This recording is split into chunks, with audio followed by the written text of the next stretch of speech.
UN 영어뉴스. Should we be eating 3 meals a day?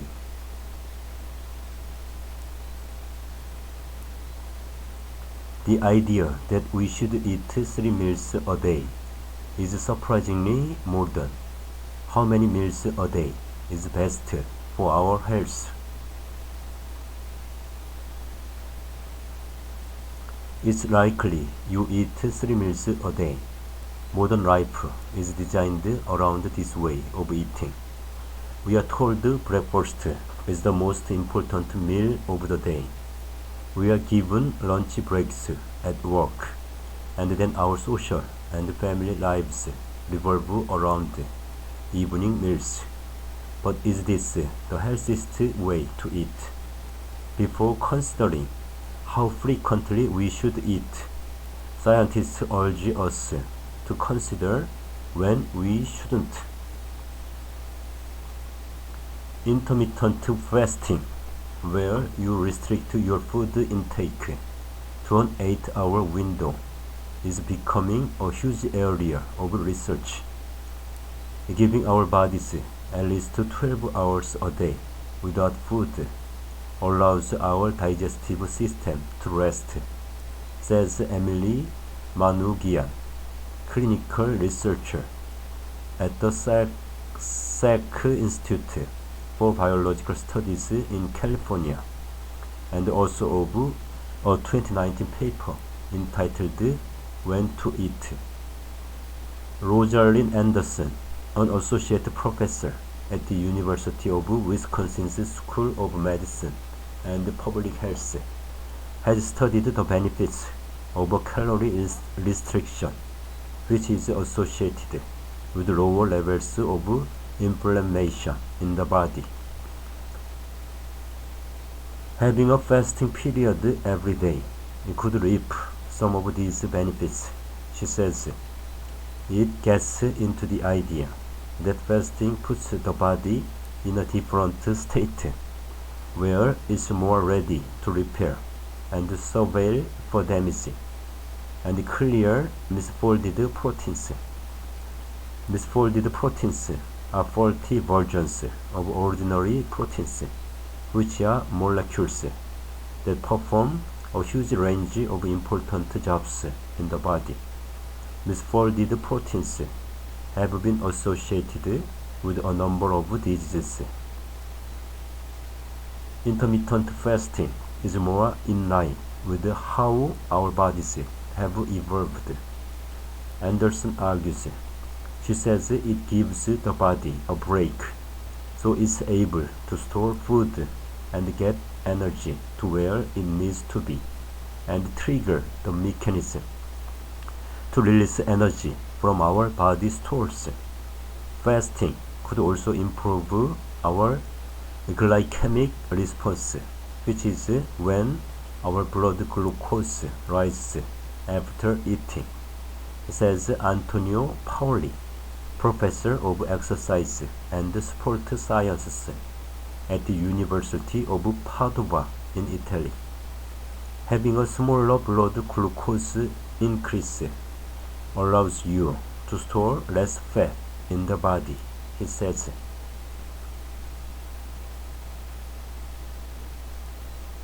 Our data suggests that having an early dinner and increasing the time of your fasting window increases some positive effects on body, like better glycemic control. Pauli says it's better for all cells to have lower levels of sugar in them because of a process called glycation. Pauli adds, this is where glucose links to proteins and forms compounds called advanced glycation and products, which can cause inflammation in the body and increase the risk of developing diabetes and heart disease. But if intermittent fasting is a healthy way to eat, how many meals does this leave room for? Some experts argue it's best to have 1 meal a day, including David Levitsky, professor at Cornell University's College of Human Ecology in New York, who does this himself. There's a lot of data showing that if I show you food or pictures of food, you are likely to eat, and the more frequently food is in front of you, the more you are going to eat that day, he says. This is because before we had fridges and supermarkets, we ate when food was available. Throughout history, we consumed one meal a day, including the ancient Romans, who ate one meal around midday, says food historian Seren Charrington Hollins. Wouldn't one meal a day leave us feeling hungry? Not necessarily, Levitsky argues, because hunger is often a psychological sensation. When the clock says 12 p.m., we may get feelings to eat, or you might be conditioned to eat breakfast in the morning. But this is nonsense. Data shows that if you don't eat breakfast, you are going to eat fewer calories overall that day. Our physiology is built for feasting and fasting, he says. However, Levitsky doesn't recommend this approach for people with diabetes.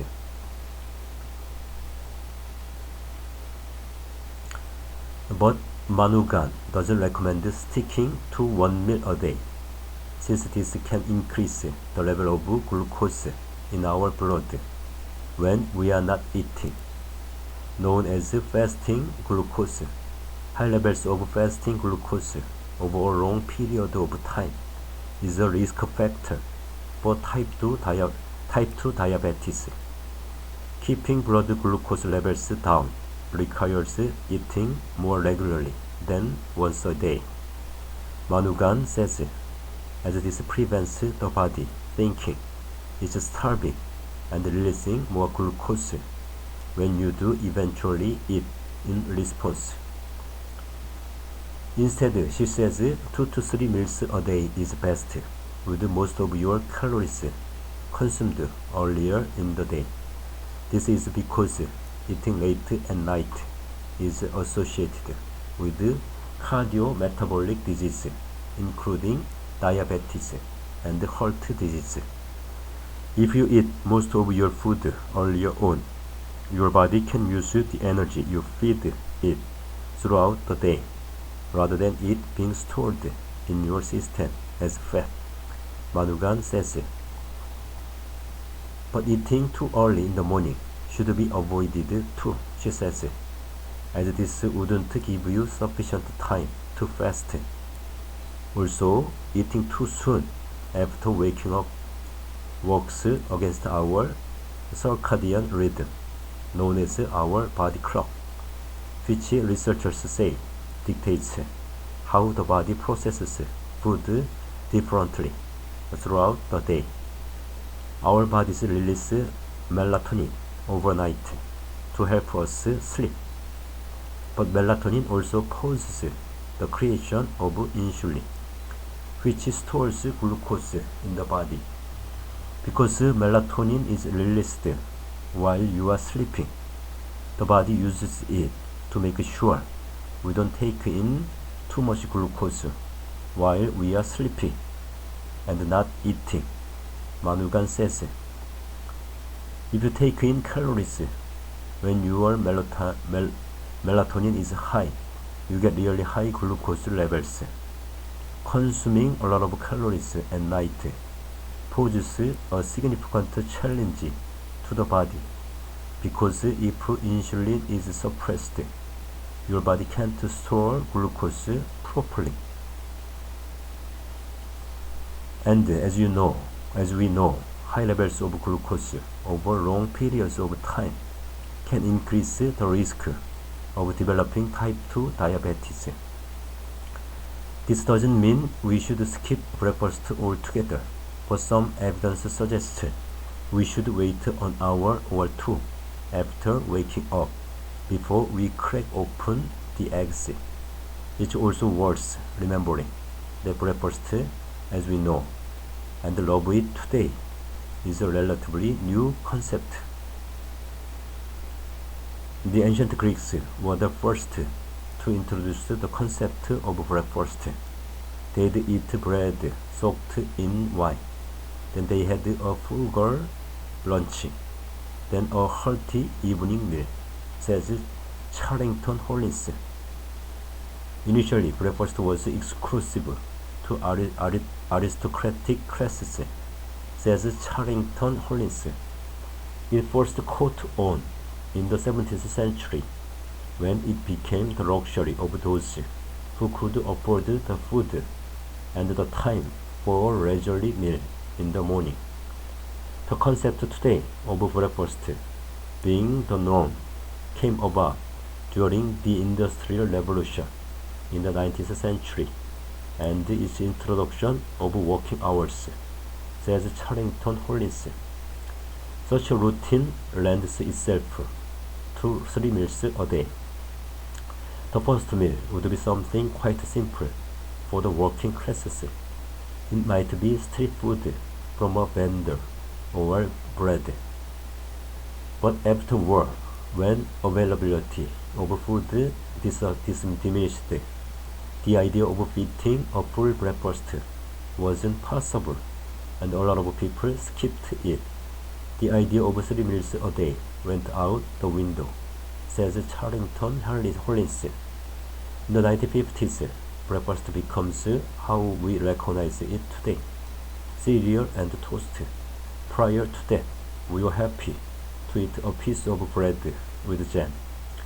So the science seems to say the healthiest way to eat throughout the day is to have 2 or 3 meals with a long fasting window overnight, to not eat too early or too late in the day, and to consume more calories earlier on in the day. Is this realistic? Manugan says it's best to not specify the best times to eat, as this can be difficult for people with responsibilities and irregular time commitments, such as those working night shifts. Telling people to stop eating by 7 p.m. isn't helpful because people have different schedules. If you try to give your body regular fast nights, try to not eat too late or early, and try to not have huge final meals. This can usually help. People can at least adopt parts of this, she says. You could see a dramatic change just from a small delay in your first meal and advancing your last meal. Making this regular without changing anything else could have a big impact. But whatever changes you make, researchers agree that consistency is crucial. The body works in patterns, says Anderson. We respond to the anticipation of being fed.